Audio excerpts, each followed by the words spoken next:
Chapter 7, which once more demonstrates the uselessness of passports as aids to detectives.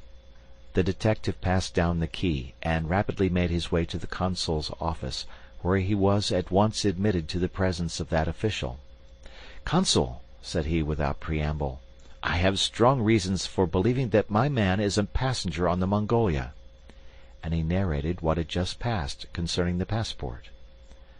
"Well, Mr. Fix," replied the consul, "I shall not be sorry to see the rascal's face, but perhaps he won't come here.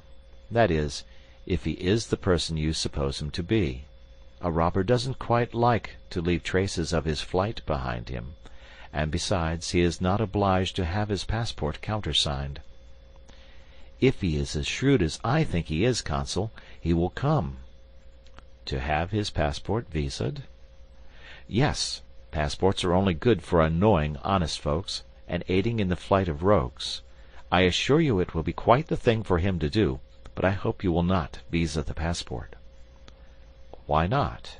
If the passport is genuine, I have no right to refuse." "Still, I must keep this man here until I can get a warrant to arrest him from London." "Ah, that's your lookout.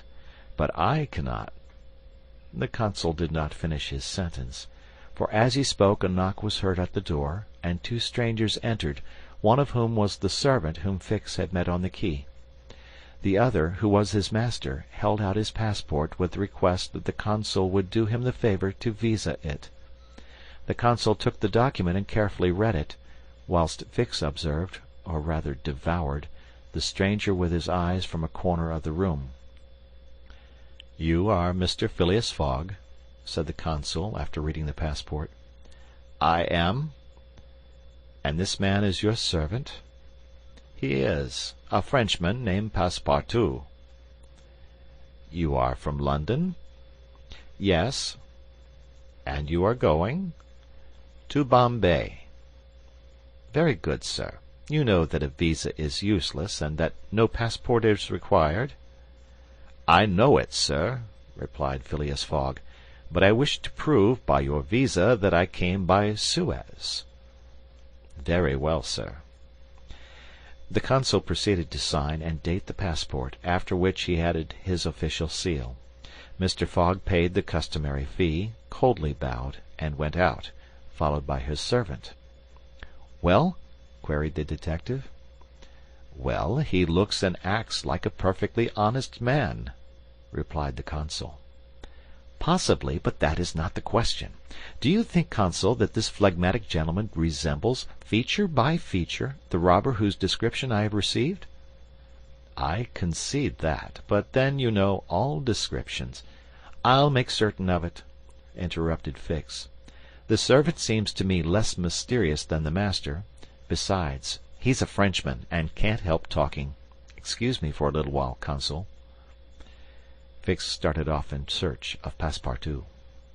Meanwhile Mr. Fogg, after leaving the consulate, repaired to the quay, gave some orders to Passepartout, went off to the Mongolia in a boat, and descended to his cabin.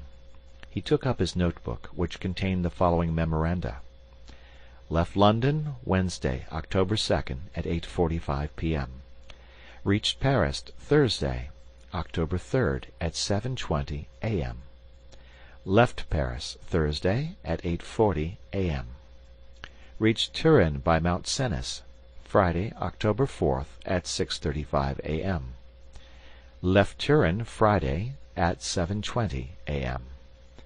Arrived at Brindisi, Saturday, October 5th, at 4 p.m.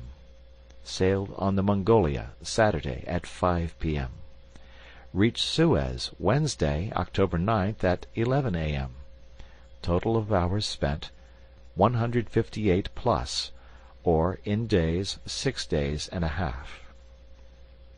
These dates were inscribed in an itinerary divided into columns, indicating the month, the day of the month, and the day for the stipulated and actual arrivals at each principal point: Paris, Brindisi, Suez, Bombay, Calcutta, Singapore, Hong Kong, Yokohama, San Francisco, New York, and London, from the 2nd of October to the 21st of December, and giving a space for setting down the gain made or the loss suffered on arrival at each locality.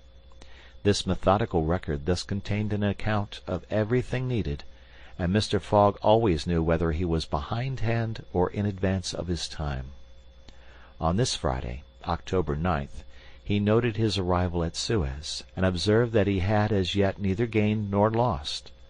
He sat down quietly to breakfast in his cabin, never once thinking of inspecting the town, being one of those Englishmen who are wont to see foreign countries through the eyes of their domestics.